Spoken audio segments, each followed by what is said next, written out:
Vamos aguardar o pessoal do quarto semestre.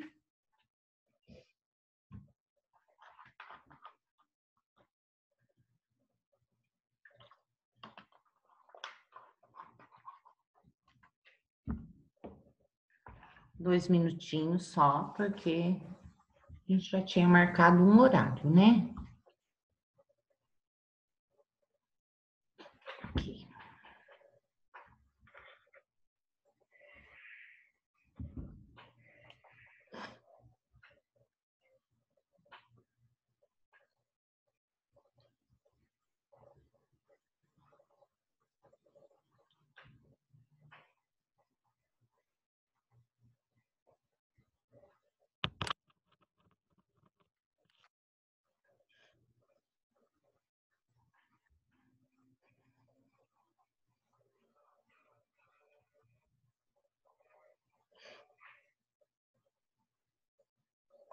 Vou abrindo o material enquanto eu aguardo.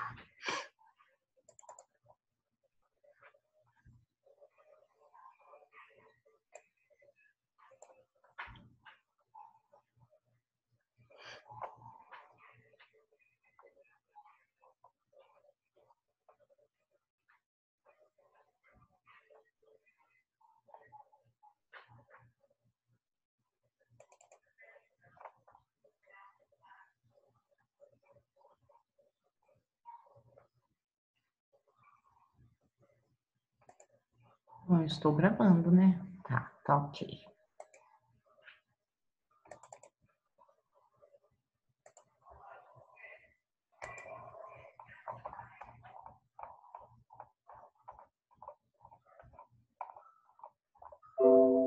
Prontinho.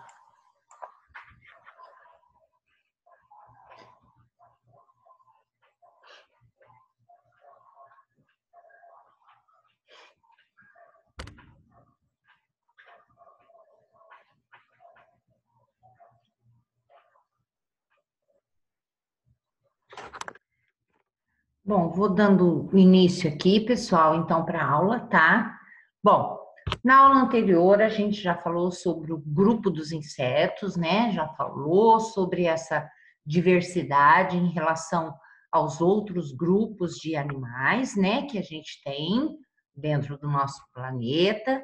Falamos aí sobre os artrópodas, voltamos um pouquinho, fizemos esse apanhado, né, de quem são os artrópodas, falamos sobre a semelhança entre os artrópodas e os anelídeos, que foi o grupo anterior aos artrópodas, então, tá?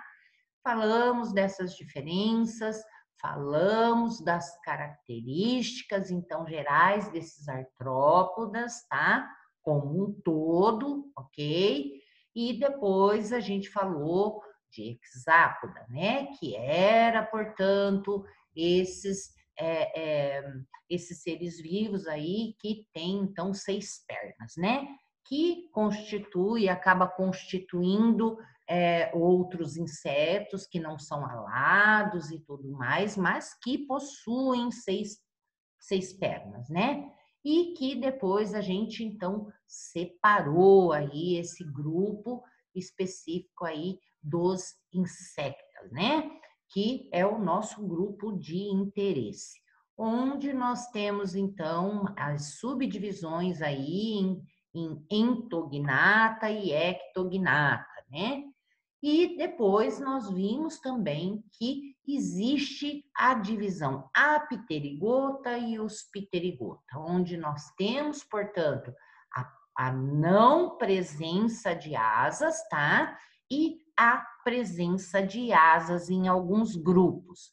E dentro deste grupo, então, que possui as asas, também elas são subdivididas em infraclasses, né? Duas, que é a paleóptera, que são os primeiros insetos alados que não dobram as asas, e depois nós temos os neópteros, que também são insetos alados, mas são os insetos alados modernos, em que estes sim, as asas se dobram, então, em relação sobre o seu abdômen, né? E também apresentamos a essas ordens, então, que nós temos dentro do grupo desses insetos de interesse que a gente comentou. Inclusive, já separei os arquivos para enviar para vocês e também já deixando esses nomes dessas ordens, as quais eu falei para vocês que vocês devem mais, né, prestar atenção, quais são esses insetos que fazem parte dessas ordens, que são as mais conhecidas, então, da gente, que faz mais parte, então, do dia a dia da gente, tá? Bom, então hoje nós vamos falar de características gerais e de outras, de fisiologia e também até mesmo de desenvolvimento e reprodução. Não sei se a gente conseguirá, porque é um assunto extenso e que é lógico, é um assunto para 2 aulas, tá? Mas que a gente só faz mesmo presencial, então, nesse momento, com vocês, essa primeira reunião. Então, vamos lá. Exoesqueleto. A gente sabe que todos os artrópodes, né, e também, é claro, os insetos, vão possuir essa cutícula formando o exoesqueleto, tá? Então, nós temos dentro de artrópodes essa cutícula que ela vai modificar conforme o grupo que a gente estuda, né? O que a gente viu dentro dos quelicerados, que eram as aranhas, os escorpiões e tudo mais, que tinha essa composição de quitina e tudo mais, mas que quando a gente compara a crustácea, a gente via que tinha alguns grupos dentro de crustácea que a gente ainda tinha sais de cálcio ainda também na constituição do exoesqueleto, o que faz com que esse exoesqueleto fosse uma verdadeira carapaça, né? Bastante rígida mesmo. Dentro de insetos, não é diferença, né? Não tem diferença dessa constituição, que nós vamos ter quitina também, tá? Então, nós vamos ter essas placas cobrindo aí o corpo, né? Revestindo o corpo do animal externamente, por isso que é um exoesqueleto, mas não chega a ser como o característico lá dos crustáceos, né? Então, nós temos esse exoesqueleto, mas que também eles são divididos da mesma forma para todos, então, onde nós temos os escleritos, que recobrem, então, esse corpo do animal, e que ele é dividido aí em algumas partes diferenciadas, tá? Então, nós temos o tergito, que é a placa dorsal, então, que nós temos sobre esse inseto, né? Ou alguns outros artrópodes também. Então, nós temos o tergito, que é esse revestimento de exoesqueleto. Temos o pleurito, que é essa parte mediana e que eu falei para vocês, que é de um revestimento mais flexível, mais mole, né? Onde, então, nós temos também a presença aqui de estruturas respiratórias nos insetos, tá? Onde existe ali uma ligação, esse pleurito nada mais é que um espaço entre o exoesqueleto, as placas, né, dorsais e as placas ventrais, que é o esternito, então. Mesma coisa, eu olhando o inseto e eu olhando aqui, então, que seja um crustáceo, tá, gente? Ou, então, um aracnídeo, né? Onde eu tenho tergito, esternito e as laterais, então, o pleurito, onde essa é mais flexível, é mais membranoso, tá? Como eu posso também, olha, aqui ter alguns espaços onde essas membranas também fazem a ligação para deixar o corpo, né, mais com mobilidade para alguns tipos de artrópodes, tá? Bom, então, sabemos desse exoesqueleto e sabemos a funcionalidade desse exoesqueleto, que é proteger esse animal em ambiente, então, principalmente nesse ambiente externo, né? No ambiente terrestre, onde está esse inseto está ali em meio à radiação solar, onde pode sofrer dissecação, e esse exoesqueleto ajuda a fazer essa contenção, essa economia de água também dentro do corpo do inseto ou de outros artrópodes também. Musculatura, né? Então, se eu tenho um exoesqueleto, um esqueleto que é por fora, então, a musculatura, gente, ela tem que se ligar, então, a esse exoesqueleto, né? Para que possa fazer a movimentação, portanto, desses apêndices, né? A gente fala artrópoda, então, pernas articuladas. Então, como que se movimenta? Aqui, a princípio, no esquema, a gente tem um braço aqui, né? Como se fosse um braço humano, onde eu tenho o quê? O esqueleto interno. Então, eu tenho ossos e eu tenho a musculatura ligada a esses ossos, de um osso a outro osso, né? Porque eu vou precisar, então, de 2 conjuntos de musculatura para que eu possa fazer a movimentação desse apêndice. Então, eu tenho um agonista e um antagonista, que eles vão, então, atuar de formas diferentes no momento do movimento, para que eu possa realmente movimentar. Da mesma forma, gente, é a articulação dos artrópodes. Se eu não tenho um esqueleto interno, essa musculatura tem que estar ligada ao esqueleto, nem que ele for externo. Então, é dessa forma que vai fazer, ligando então a musculatura a uma parte de um osso, né, que seria um osso, um exoesqueleto, a outro também. E nesses intervalos, a gente tem aquelas membranas que são flexíveis, então, né? Nós temos ali todo um ligamento que vai fazer com que um osso se deslize ao outro para poder, né, completar o movimento, enquanto os artrópodes não têm. Então, esse ligamento está aqui fora, né? Entre também essa cobertura de exoesqueleto e o outro. Então, isso faz com que esse animal tenha essa mobilidade, então, né? Mesmo tendo o seu esqueleto externamente. Então, o sistema muscular é complexo e utiliza exoesqueleto para sua inserção, que tem que se ligar em algum local. Musculatura estriada para ações rápidas, né? Que é a musculatura vigorosa, e musculatura lisa nos órgãos viscerais. O mesmo que acontece com a gente, né? Temos estriadas, então, em musculatura de perna, braço, né? Estriada cardíaca no coração. E é lógico, locais, órgãos em que necessitam também de uma movimentação de uma musculatura, como o trato gastrointestinal, então precisa ser liso, né? Para que tenha tempo de fazer toda a digestão, né? Ir passando por todos os setores de digestão, de alimento com calma, sem pressa, para que esses alimentos sejam, então, realmente utilizados os seus nutrientes. Bom, celoma reduzido a pequenas porções no sistema ali, do sistema reprodutor e excretor.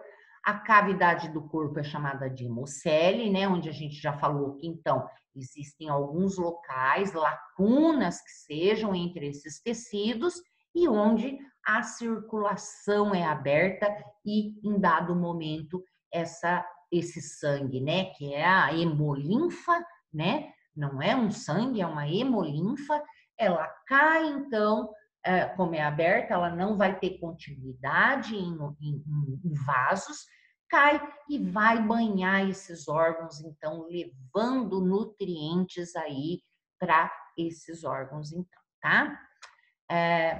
Em relação à respiração dos insetos. Respiração dos insetos é traqueal, tá, gente? Então, uma respiração diferenciada de alguns outros, e isso porque esses insetos estão em meio terrestre, tá? É um tipo bastante diferenciado de respiração, mas que supre todas as necessidades, então, desses insetos, que tem aí uma atividade metabólica muito intensa devido ao fato do voo, né? Então, o voo demanda uma quantidade bastante grande de oxigenação, né? Para o corpo desse inseto, para que chegue então às células, para que essa energia seja transformada aí, né? Para essa habilidade do voo que eles possuem, então. Bom, então nós temos nada mais, nada menos que lá naqueles pleuritos laterais, onde nós temos aquelas localizações ali de membranas mais flexíveis, nós vamos ter estruturas como estas aqui, ó, chamadas de espiráculos, que podem estar do tórax até o abdômen, tá? Então, a gente está mostrando aqui principalmente em indivíduos, né, em uma lagarta, né, em uma fase da vida desse inseto mais juvenil, tá? Onde a gente pode perceber bastante, com bastante evidência, então, essas marcações que são os espiráculos, tá? Em alguns insetos maiores, assim, olhar meio que a olho nu, a gente consegue ver de alguns, mas não todos. Mas que nessa fase é bem fácil da gente verificar, então, essas estruturas. Então, nós temos os espiráculos, né? Possuindo, então, aqui um sistema de fechamento e abertura com tricomas, como se fossem estruturas de pelinhos, né? Porque trico vem de cabelo, de pelo. Então, com estruturas ali, olha, que vocês podem observar, que elas promovem, então, o fechamento, são cerdas ou até mesmo uns espinhos ali, onde pode fazer a abertura para a entrada e o fechamento. E, ao mesmo tempo, nós temos esses tricomas também para fazer o quê? A filtragem do ar que está entrando para dentro do corpo do inseto, tá? Então, vejamos aqui desse esquema para esse esquema. Então, temos aqui o pleurito, que é aquela membrana mais maleável, né? Mais macia, mais flexível. E nós temos aqui, então, o espiráculo. Esse espiráculo, então, vai dar, né? Nós temos aqui esses canais que são formados, então, que são a traqueia, são as traqueias, tá? Você já vai, filha?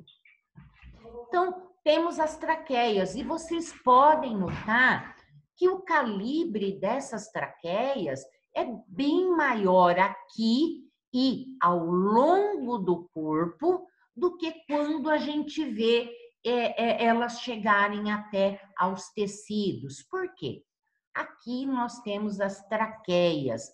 Depois isso vai o quê? Ramificando, gente. E cada vez mais que se ramifica, elas vão, então, se afunilando, ficando mais finas, então, para adentrar para todos os órgãos e atingir todos os tecidos, então, para suprir esse corpo de oxigênio, tá? Então, nós temos traqueias aqui e logo aqui nós temos quem? As traqueulas, tá? Então, traqueulas é um diminutivo. Então, mais afiladas, mais finas, então, estão essas traqueias para que elas possam se expandir, então, e atingir. Aqui, gente, olha lá, dá até para ver como é que essas traqueulas se ramificam para dar conta realmente de mandar oxigênio para todos os locais do corpo.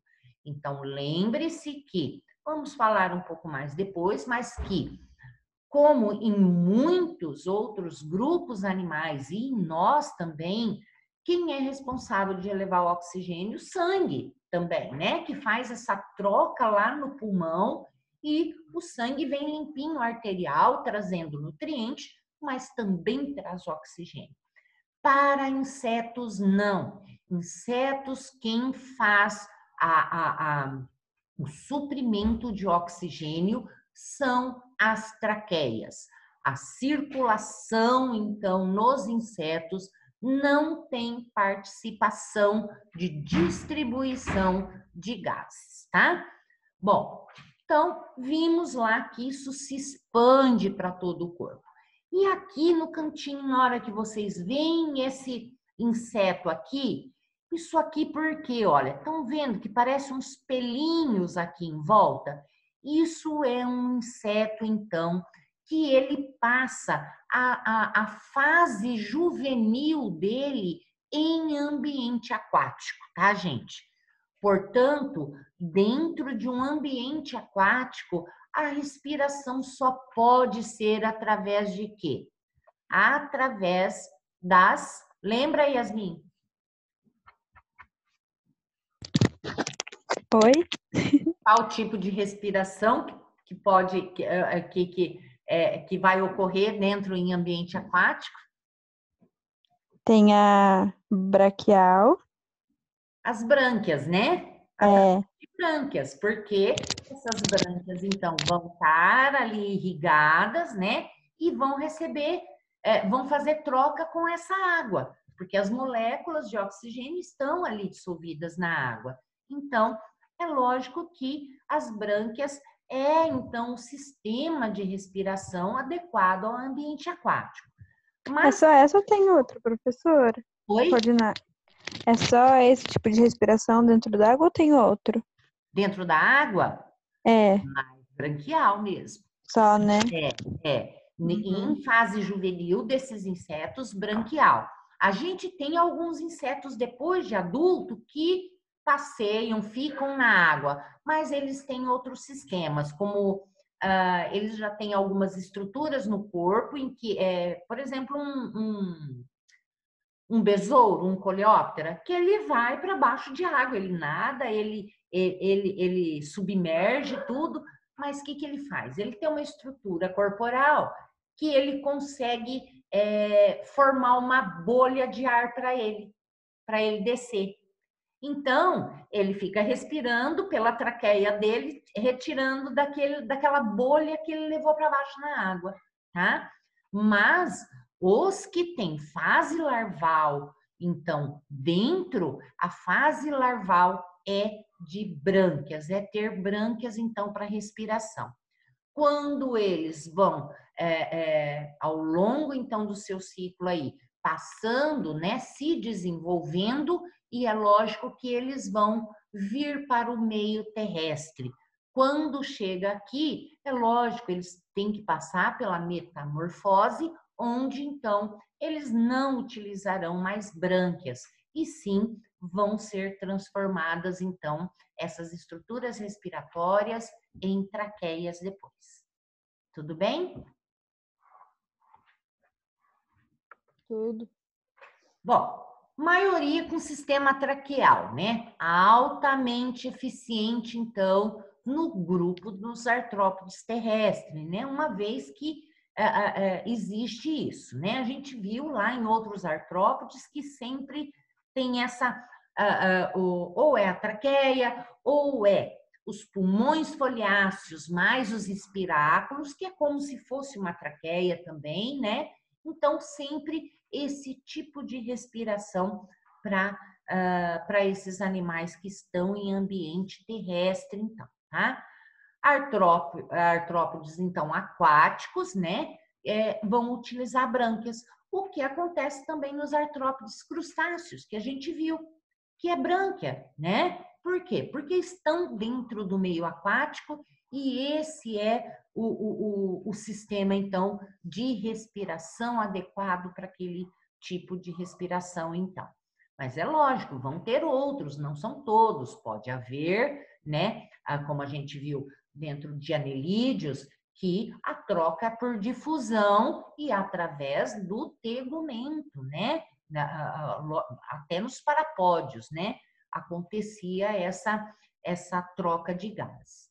Bom, sistema traqueal, então, ó, conta com invaginações tubular, né? Extensível da parede do corpo, uma vez que a gente viu que esses espiráculos vão ficar nas laterais do corpo e que se abrem através da cutícula em poros denominados, então, os espiráculos, tá? Então, estão nas paredes pleurais, tanto do tórax como o abdômen que a gente falou. Os espiráculos localizam-se na parte lateral do corpo e pode ter de 1 a 10 pares. Isso depende do grupo de insetos que a gente vai ver, tá? Então, não é um número fixo. Isso vai depender muito das ordens aí, dos grupos que a gente vai estudar. Pode ter esse número variável. O ar é conduzido diretamente, então, para essas células, entrou através da traqueia, vai pelas traquéolas e isso é colocado diretamente nas células, então. E isso otimiza muito, então, essa chegada desse oxigênio, principalmente para eles que voam. Construído, então, de tubos de ar que levam oxigênio direto aos tecidos e células e permite, então, o alto valor metabólico. Parede da traqueia esclerotizado, então vai possuir tenídeas, né? Então, um tecido já que permite, é maleável, mas que ele, né, não é mole, não colaba, não vai colar uma parede na outra, como assim, como se fosse uma veia, por exemplo. A veia molinha, então, né, poderia colar. Mas nossas veias também possuem uma musculatura, né? Mas dando um exemplo assim bem grosseiro, né? Então, como se fosse uma traqueia nossa. Então, ali, né, endurecidinha, que mantém, então, essa estrutura aí circular, então, para que esse ar penetre e que as paredes, então, não se colem, não colabem. E, normalmente, essas paredes revestidas, elas têm um revestimento, então, sempre renovado a cada vez o quê? Que esses animais façam a muda, isso é, a equidise, quando eles, então, perdem esse exoesqueleto e, normalmente, durante o processo de desenvolvimento, então, tá? A gente chama de anastomose, as bifurcações, na hora que a traqueia começa a se ramificar, então, tá? Então, ocorre a anastomose e essas traqueias começam a ramificar e aumentar o número e diminuir o calibre também. Na respiração traqueal, o sangue não vai participar e a respiração é realizada pelas traqueias. As traqueias também, olha, formam um sistema de tubos aéreos revestidos por quitina. Então, essa quitina é trocada, né? Sempre que troca o exoesqueleto, ela, então, é trocada e é produzida uma nova, então, quitina para o revestimento, tá? E conduz ali, então, esse ar para o corpo. O fluxo de ar é regulado pela abertura e fechamento dos poros especiais, né? Do exoesqueleto, que a gente chama ali estigmas ou os espiráculos, né? Que vão se abrir, tá? Existem insetos, aracnídeos, quilópodes e diplópodes também vão apresentar, né? Cada um com seus nomes diferenciados. O ar parece ser tomado pelos espiráculos torácicos e eliminados pelos abdominais. Algumas literaturas vêm assim, né?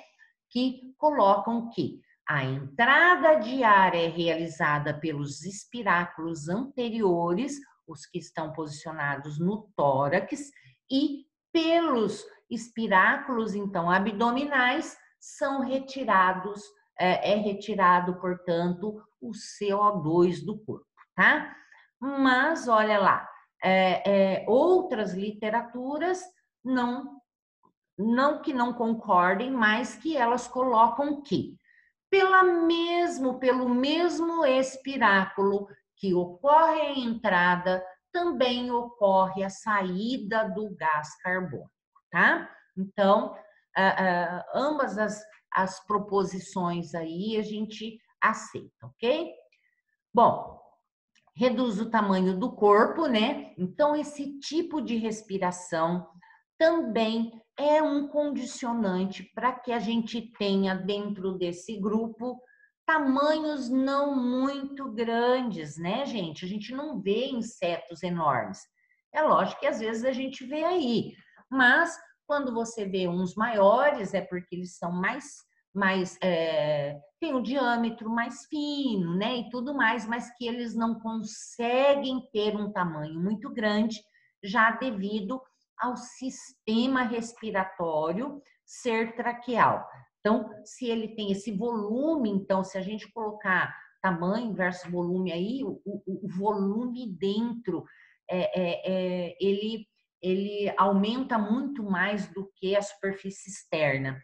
Então, teria que ter uma ramificação de traqueias muito grande e isso não dá para ocorrer para suprir, então, um tamanho tão grande de insetos. Por isso, então, que ocorre realmente aí essa redução de tamanho, né, para esse grupo animal. Aqui mostrando, olha, aquele esquema que eu te falei, então, olha, a mesma entrada de oxigênio, então, eu posso ter a saída do CO2, então, para o meio externo, tá? Aqui mostrando uma entrada de traqueia, então, onde a gente pode notar que, assim, grosseiramente, parece muito, então, uma traqueia mesmo, né, que a gente conhece e vê que é essa constituição aqui, tá? Musculatura do voo, né? Então, demanda tem uma exigência bastante grande de oxigênio, tá? E os tubos traqueais aí invadem, então, portanto, essa musculatura e fornece oxigênio, essa troca de gases aí de uma forma bastante eficiente para esse grupo de animais que a gente sabe que voa e que tem a necessidade, então. Que mesma coisa, olha, mostrando a traqueia aqui, entrando o O2 e vindo pelas traquéolas aqui nessas fibras musculares, né, que trabalham muito para que essas asas sejam batidas durante o voo. Circulação, sistema circulatório aberto, como a gente comentou, vaso dorsal que a gente tem, é lógico, né? Então, acima do sistema gastrointestinal, do sistema, né, alimentar, então, e ele é fechado posteriormente e aberto anteriormente. Existem alguns órgãos acessórios pulsáteis para uma função de quê? Olha lá, efetuar todas as trocas químicas entre os órgãos do corpo, transporte de nutrientes, produto de excreção. Então, tudo isso aqui é realizado durante a circulação sanguínea. Esses órgãos acessórios pulsáteis ajudam também a esse coração, a esse sistema circulatório, né, enviar sangue eficientemente para todo o corpo. Uma vez que ele é aberto e vai ter um momento em que ele não tem continuidade nesses vasos, né? Então, ele vai cair nessas lacunas e ele terá que banhar. Então, é necessário que eu tenha órgãos acessórios para ajudar a impulsionar esse sangue para que ele, então, se distribua para todo o corpo. Bom, então, o sangue vai fazer aí, ó, vai fazer troca química dos órgãos, né, do corpo, transporte, vai levar nutriente, produtos de excreção, ele também passa, deixa o que precisa de nutriente, recolhe o que não tem, o que tem de excreção, leva hormônios também, tá? Os tecidos são banhados pelo sangue, o coração é dorsal e muscular, Artérias e hemocele trabalham, portanto, em conjunto para que esse sistema circulatório funcione. E nós temos hemócitos, então, no sangue, né, para ajudar, para fazer ajuda de retirada de excretas ou até mesmo de patógenos aí do sangue, tá? Tubo formado por fibras musculares e tecido fibroso, composto posteriormente por coração e uma aorta que ela vai até a região anterior. O coração é formado por uma série de câmaras, tá? Onde nós vamos ter válvulas osteolares, que vai impedir que a hemolinfa, então, olha, saia desse vaso, tá? Para a cavidade do corpo. Então, nós temos, depois na figura nós vamos ver melhor, temos o coração final lá atrás no abdômen, que é fechado, ele vem e nessas partes alargadas nós temos, então, essas válvulas osteolares, em que elas fecham para que esse sangue seja bombeado para frente e, posteriormente, elas vão se abrir, porque depois, quando o sangue cai na hemocele e banha todos os órgãos, ele vai ter que ter um local de entrada novamente nesse sistema circulatório. E é através dessas válvulas osteolares que se abrem, o sangue entra, é lógico que existe toda uma pressão, né, interna corporal que ajuda esse sangue a entrar novamente dentro, então, do coração, né? E assim que estiver dentro do coração, as válvulas se fecham novamente, tá? O coração é formado por uma série de câmaras, tá? Para impedir, né, a volta da hemolinfa, então, do vaso dorsal para a cavidade do corpo. Então, aqui, olha que o esqueminha tá mais fácil entender. Fechado posterior e aberto anterior. Nós temos, então, essa parte mais dilatada, tá? Aqui, então, a gente chama quase que tudo de coração. E aqui nós temos a aorta, que vai, então, o coração impulsionar essa hemolinfa para a aorta. E a aorta, então, chega aqui, vai deixar esse sangue cair, então, onde ele vai ser direcionado? Para a cabeça, né? Para toda essa parte da cabeça e antenas. Aqui, olha, a gente vê que cai também, olha, para a parte toda ventral e vai banhar órgãos aqui, tecidos todo desse corpo, tá? Como, opa, eu passei o mouse ali e acaba tampando. E aqui a gente vê, então, olha, daqui, ó, sobe tudo para cá e faz essa volta aí, então tudo será banhado, tá? Aqui a gente vê, então, essas válvulas osteolares, que depois, né, estão fechadas enquanto está impulsionando o sangue e depois elas se abrem, então, para que o sangue retorne dentro aqui, tá? Então, o sangue leva nutriente, tá? Para cá, leva hormônios, despeja tudo aqui e entra novamente aqui dentro do corpo, então, desse inseto, tá? Então, o coração vai se dilatar, vai relaxar e vai fazer o quê? Vai fazer com que o sangue entre aqui dentro, através dos ostíolos. Isso a gente chama de diástole, é o relaxamento. Então, ele faz assim, vai entrar o sangue dentro. A contração sistólica vai impelir o sangue para a aorta, para frente, para onde então tem que ser carregado o sangue. Isso é a sístole, então. Na cabeça, ó, parte do fluxo é dirigido para as antenas, ajudado por órgãos pulsáteis, né? Então, nós vamos ter, além desse coração e da aorta, outros mecanismos aqui bombeadores, tá?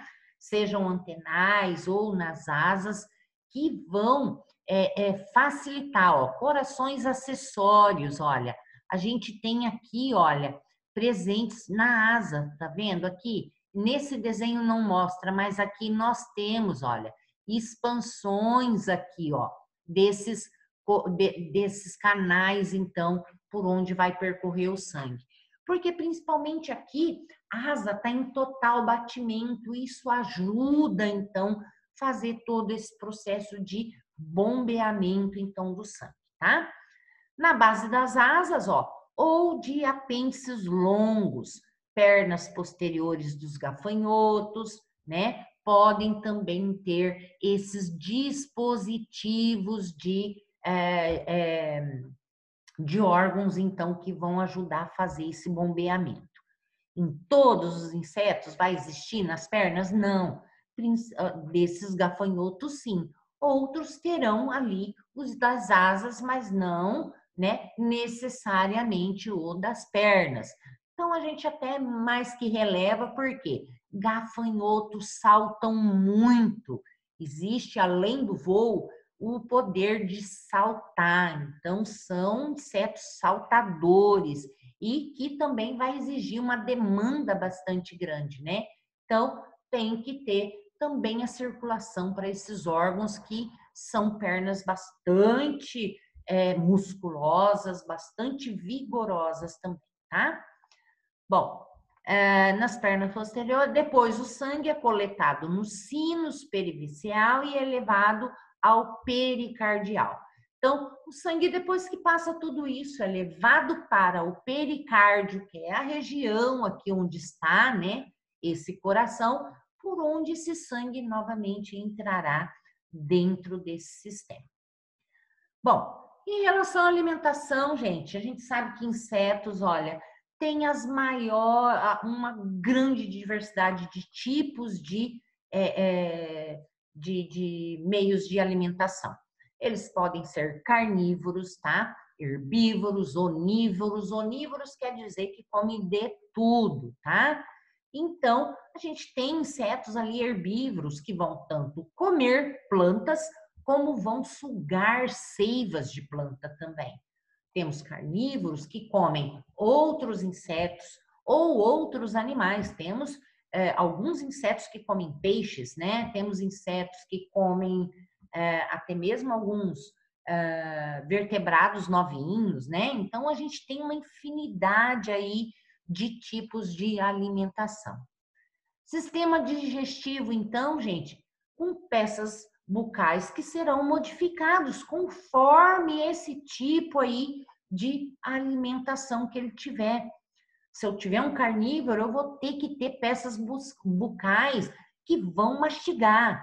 Se eu tenho herbívoro que come planta, vai ser também para mastigar. Mas se eu tenho herbívoro em que ele suga, né, seiva ou néctar, eu vou ter que ter alguma coisa que sugue, né? Vou ter que ter algum aparelho bucal diferenciado para isso também, tá? Então, tudo isso a gente vai ver em outras aulas. Tubo digestório completo é regionalizado, né? Então, a gente vai ver que cada região tem uma particularidade para promover, então, essa digestão do alimento e que a gente divide em proctodeu, mesêntero e estomodeu, tá? Então, todos bem desenvolvidos. Então, a gente tem esse trato digestório que se inicia na boca, né? E termina no ânus, e que nós temos outras partes aí, esôfago, secos, mesentério, reto e ao final o ânus, então, tá? Então aqui nós temos, né, como regiões, olha, tá? O estomodeu, o mesêntero e o proctodeu, tá? Então a gente vai dar uma olhadinha em relação a essas partes. Aqui, para que vocês entendam, ó, tá tingido, né, de uma forma em que vocês podem ver essa regionalização, então, desse sistema digestório, então, tá? E aqui, além de mostrar o proctodeu, que é a parte final, posterior, ainda também mostra como os túbulos de Malpighi, que fazem, então, a retirada de excretas, estão nessa parte, inseridas aqui logo no início, né, do proctodeu, no final do mesêntero, e como eles se ramificam, então, pelo corpo para fazer essa coleta, então, de metabólitos desses insetos, tá? Então, aqui mostrando, ó, 3 regiões, então, do canal alimentar, né? O estomodeu é essa parte anterior. Esse desenho ficou feinho aqui, ele não estava assim, acho que ele desformatou alguma coisa, tá? Depois eu arrumo para mandar para vocês no e-mail, tá bom? Então, nós temos essa parte, essa porção, ó, se diferencia em faringe, ó, temos ó, a boca, mas temos logo a faringe, o esôfago aqui, e depois nós temos o papo. Quando a gente já fala papo, pode ser chamado de papo, né? A gente já prevê, então, que é um local de armazenamento, tá, gente? E depois nós temos, né, ou chamado de inglúvio também, tá? E depois nós temos o proventrículo, né? Ou uma moela logo depois aqui nessa parte que mostra aqui. Então, papo é para armazenar momentaneamente esse alimento, né? E ali ocorre uma das primeiras aí transformações, enzimas já vão começando a atuar aqui para que esse alimento, então, faça o restante do percurso no sistema digestório. O proventrículo vai apresentar dentes quitinosos nos insetos mastigadores. Então, esse local é um local onde vai ajudar, além lá da boca que eu tenho um aparelho mastigador, eu vou precisar desse local para uma maior trituração desse alimento que foi ingerido, tá? Então, para fazer realmente essa quebra aí mais desses insetos que têm o hábito de mastigadores, que tem o aparelho bucal mastigador. E depois nós temos a válvula ali cardíaca, né? Que é uma dobra circular que impede o retorno do alimento para a parte anterior. Então, passou aqui, ó, não deixa vir para cá, tá? Alguns insetos vão secretar fluidos digestivos, né? Porque eles possuem glândulas salivares, e isso ajuda também, e que invaginam do estomodeu. Então, nós temos aqui, dessa parte anterior, essas glândulas, então, salivares aí, que facilitam também a digestão, tá? E normalmente essa digestão vai ocorrer mais externamente, tá? Faringe leva a comida através de movimentos peristálticos, né, para o papo, onde é estocada. Então, esses movimentos peristálticos de musculatura lisa e é mais lento, então. O proventrículo pode ser provido de dentes para ajudar a reduzir essas partículas e pode haver absorção já, tá tampando aqui também, não sei por quê, gente, depois eu retiro. Pode também já haver uma absorção pequena, mas pode haver já, tá, gente? Uma vez que por aqui também já recebe as primeiras enzimas, então. O mesêntero formado por proventrículos, secos gástricos e a válvula pilórica. Então, produção de secreção de enzimas nessa primeira região, a absorção de produtos da digestão. Essa região não possui diferenciações, exceto por uma estrutura de fundo cego chamado seco. O mesêntero, que é a parte mais mediana, né? Possui células epiteliais com ou sem cutícula presente. Então, nós temos, olha lá, alguns insetos que possuem o trato nesse local do mesêntero bastante delicado. Então, a gente pode ter nesses insetos, né, ele recoberto de células epiteliais com ou sem cutícula, tá? Então, principalmente em insetos que são hematófagos, né? Mosquitos sugadores de sangue, Normalmente, quando eles sugam, a gente tem uma bolha acontecendo, onde eu tenho esse alimento sendo ingerido dentro de uma bolha para não ter um contato imediato com as células epiteliais dessa região, tá?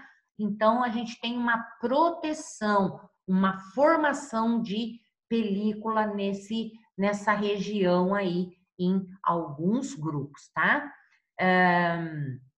Até mesmo a gente chama essa película de membrana peritrófica, tá? Bom, a maioria das atividades enzimáticas e absorção vai ocorrer no mesêntero, nessa parte mediana, então, do intestino, que é aqui, então, tá? Então, ventrículo, aqui, né, logo que é da parte do estomodeu, né, completa a digestão iniciada no estomodeu, quase toda assimilação ocorre no ventrículo, né, e secreta amilase, maltase, então muitas enzimas para quebrar, né, todos os tipos, então, de grandes moléculas aí também, para facilitar, então, a absorção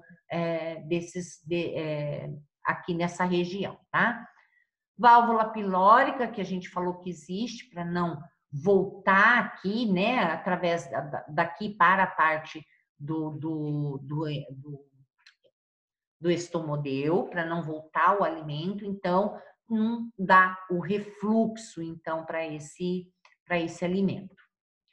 O proctodeu nada mais é que a parte posterior, então, tá? Então, formado por pilório, íleo, colo, reto e ânus, então, tá? Então, é aqui nessa parte onde também ocorre, olha, a absorção de água, tá? Então, sais e eliminação das fezes. Então, aqui, absorção de água, vai eliminar as fezes e sais são reaproveitados, né? Tem que ter uma economia de água para esses animais. Então, é aqui que ocorre isso. Então, olha, diferenciar ilho, colo e reto, e ocorrem aí os túbulos de Malpighi, que a gente mostrou e que estava melhor representado lá na anterior que vocês viam. E que eles se ramificam. Por quê?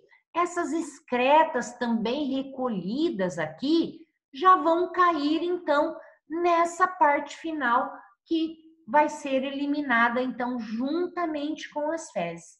Então, tudo que for excreta vai passar pelos tubos de Malpighi, né? Excretas metabólicas, tá? Vão ser reprocessadas, vai, então, assimilar o que ainda tiver de útil e o que não já é eliminado juntamente nessa parte posterior do proctodeu e eliminado juntamente, então, com o produto final ali, né, das fezes, então, do que restou da alimentação e que não é mais utilizado, tá? Excreção ácido úrico em forma de ácido úrico, então tem baixa toxicidade e requer pouca água para eliminar.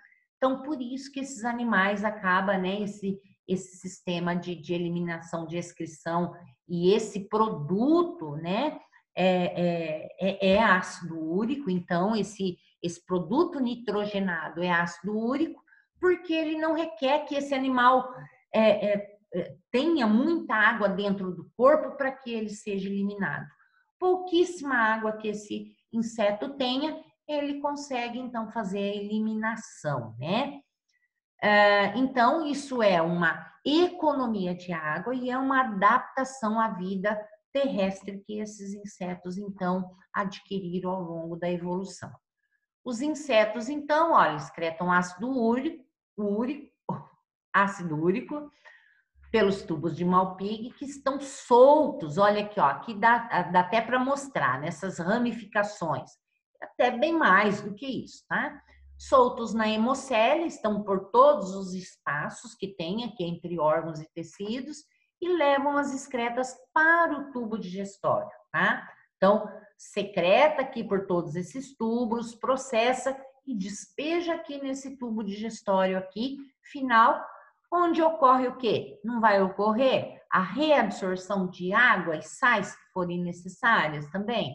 E aí, o restante, então, será eliminado, então, através do ânus.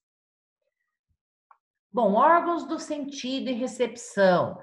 Nós temos visual. Quando a gente olha o inseto, então, a gente vai ver que esses insetos possuem olhos, né? Então, nós temos lá um par de olhos compostos, que são os olhos principais, né? Esses maiores, mas que também nós temos dentro de insecta a presença de ocelos, tá, gente? Então, aqui, olha, logo aqui acima tem ocelo, aqui, ó, a gente vê os olhos principais da libélula, mas aqui a gente vê os ocelos também. Aqui a gente acho que vai ter os ocelos bem por aqui, bem pequenininhos, tem alguns que a gente não consegue enxergar, se não for ajuda da lupa, né? Mas que a gente tem esses olhos, então, compostos laterais, mas também temos os ocelos, então, né? Para a quantidade luminosa, que vocês sabem que os ocelos não formam imagem, é mais para essa percepção de luminosidade. Olhos compostos formados por omatídeos, tá, gente? Então, como se fossem esses quadradinhos hexagonais, né? Que formam aquelas, como se fossem favos mesmo, esses olhos, tá? Então, esses olhos são formados por isso, onde eles vão, então, convergir ali, né? Por esse canal de cada omatídeo, até que se chegue a um nervo óptico. E esse nervo óptico é que levará essa informação, tá? De parte, cada um omatídeo recebe parte de uma informação visual. E aí é levado através de um nervo óptico lá para o protocérebro, uma parte do cérebro que então vai começar a formar essa imagem como um todo aí para esse inseto, tá? Então, omatídeos são células que possuem uma superfície externa em forma de hexágono, né? Então, nós podemos ter em olhos de abelha cerca de 6.300 omatídeos compondo um olho, então, desses insetos. Vão possuir córnea e cone cristalino também, né? Onde a gente vai ter a convergência dessas imagens entrando para serem enviadas, então, para o nervo óptico. Então, é isso aqui, ó. Então, aqui é por fora o que a gente enxerga, isso é cada omatídeo, tá? Então, temos a presença de uma córnea presente, de um cone cristalino, onde vocês veem que forma um cone literalmente, onde essa imagem vai passar pelo rabidoma e ser levado por esse nervo até, então, o protocérebro para a formação de imagem para esses insetos, tá? Bom, órgão, além dos olhos, então, temos órgãos sensoriais, tá? Professora, Oi, vou ter que sair, tá? pode sair tranquilo. Eu vou Tô com acabar 3% de bateria. tranquilo, querida, eu entendo. E quando a gente tá em duas, ele vai mais longe, né? Vai. É isso. Pode sair tranquilo, Yasmin. Obrigada, Tchau, tá? professora. Obrigada. Beijo, querida. Beijo. Beijo. Então, órgãos sensoriais também, olha, órgão com receptores para quê? Tato, gente. Então, quem diz que inseto não tem tato? Percepção, ó, desses órgãos, então, para tato, nas pernas, tá? Que vão captar, então, vibrações no substrato. Quimiorrecepção, eles podem ter olfato, então, quimiorreceptores. Então, nós vamos ter poros sensoriais nas peças bucais, tá? Para sentir o olfato. Nas vespas, formigas, abelhas, estão também esses órgãos para quimiorrecepção, né? Que é cheiro, né? Odores. Então, também presentes nas antenas de quem? Borboletas e mariposas e moscas estão nas pernas. Então, olfato até mesmo nas pernas, então, de moscas. Então, sentem odores à distância, né? Mosca tem um olfato, assim, extraordinário, tá? Audição também pode ser captada, audição através de cerdas, tá, gente? Então, como se fosse pelos, sensilas, então, que nós denominamos, então, em formas de pelinho aí para captar sons, então, nessas vibrações sonoras. Equilíbrio também vão ter órgãos tipo de estatocistos também para promover o equilíbrio. Esse animal precisa saber a posição que ele se encontra, né? Para voar, né? Para direcionar, ajeitar esse voo e tudo mais. Comportamento, então, nós temos ali comportamento inato e não aprendido, ou pode haver aprendizado, então, também dentro do grupo de insetos, tá? Sistema nervoso, gente, ó, vai seguir o plano anelidiano, onde, então, nós temos, né, todo o restante do sistema nervoso sendo ventral, seguindo ventralmente. Então, nós temos um gânglio cerebral dorsal e principal aqui na parte, né, anterior e dorsal, e que ele vai ter, então, conectivos que vão circundar, então, o esôfago, e aí sim nós vamos ter um cordão ao longo do ventre, então, desse inseto, né? Epineural, né? Então, vai seguir, então, na base ventral do corpo desse inseto. E nós temos ali, é lógico, olha, a fusão, então, desses gânglios aí ao longo do corpo para suprir aí esses metâmeros, ok? Bom, protocérebro forma o centro ocular. Então, nós temos, né, o cérebro ali com regiões especializadas, tá? Então, temos o protocérebro, que forma o centro ocular e, lógico, abrange toda essa parte, né, visual, e o deuterocérebro forma o centro antenal, tá? Bom, aqui, é lógico, vai estar ligado a órgãos, a apêndices também, e depois nós vamos estudar também esse sistema nervoso muito mais apurado quando tivermos também a nossa disciplina de entomologia, tá? Que a gente volta.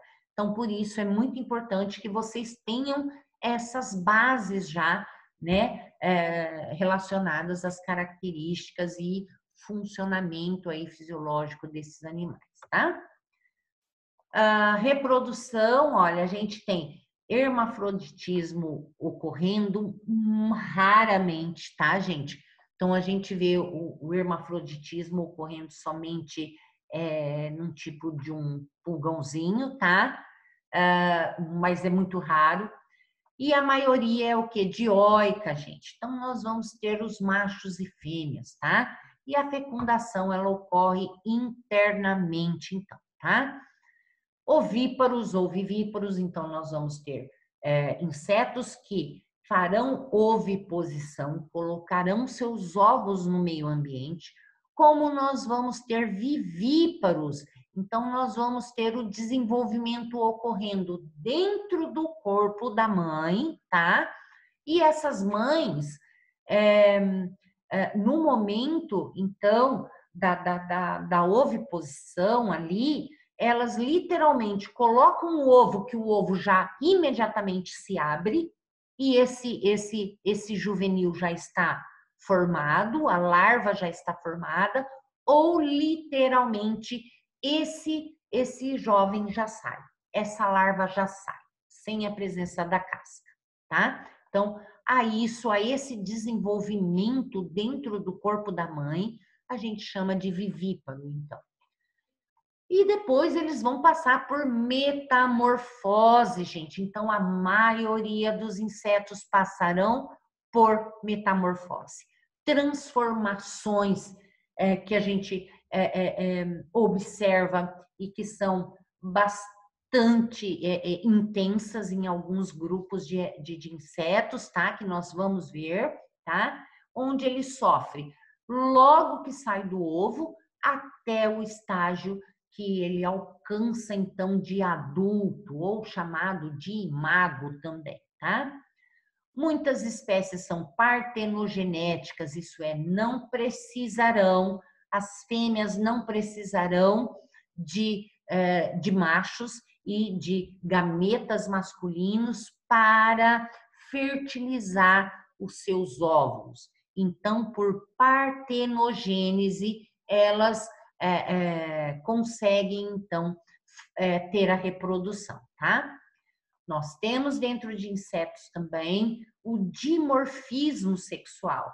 Então, a fêmea a gente sempre vê aí com uma estrutura que a gente chama que é o ovopositor, por onde essa fêmea, então, né, faz a colocação dos ovos, então, que é bastante diferenciado do macho, tá? E para falar em desenvolvimento, né, a gente tem que falar em metamorfose. Esse desenvolvimento do inseto durante a sua fase de vida, logo que sai do ovo, então ele vai passar por uma transformação, como a gente disse, e essa transformação é a metamorfose. E nós temos dois tipos de desenvolvimento dentro de insetos, que nós chamamos então de desenvolvimento direto, onde então esses insetos não passarão por metamorfose, não apresentam transformação. Isso quer dizer que logo após o ovo eclodir, a gente já tem esse jovem parecido com o adulto. É só crescer. Isso a gente vê na traça de livro. Ela não passa por metamorfose. Ela é igual desde que nasce até ela se tornar maior. O outro grupo vai passar por desenvolvimento indireto, isso é, por etapas. Então, vai sofrer metamorfose. E essa metamorfose, ela pode ocorrer de duas formas. Ou ela é hemimetábola, ou é holometábola. M é metade, M. Então, apresentam metamorfose incompleta ou parcial. Isso é, tem menos etapas, né? Então, do ovo, eclode uma ninfa sem asas, semelhante ao adulto. Parecida com o adulto, mas que não tem todas as estruturas ainda do adulto, tá? Então, isso acontece com as libélulas, os percevejos e gafanhotos e pulgões. Então, a gente vai olhar mais com calma isso depois, as figuras. Já no olo é completo, inteiro. Então, nós temos metamorfose completa. O ovo eclode uma larva, uma pupa, que vira um casulo e que depois esse casulo sai o adulto. E nós podemos ter vários estágios larvais antes de se chegar à pupa também, tá? Então, um processo de metamorfose muito completo e bastante aí elaborado. Então, na fase de pupa ocorre metamorfoses e emerge, então, um indivíduo adulto ou o imago, que a gente diz, né? Alguns representantes, ó, forma larval aquática e exemplos aí que nós damos que passam por holometabolia, então são as moscas, as borboletas, os besouros, tá? Então, uma infinidade, uma grande parte também vão ser holometábolos. Aqui apresentando, então, traça de livro, que são o quê? Desenvolvimento direto e é ametábolo, já nasce e é só crescer. Então, ele vai fazer mudas, né? Quando chegar adulto, pronto.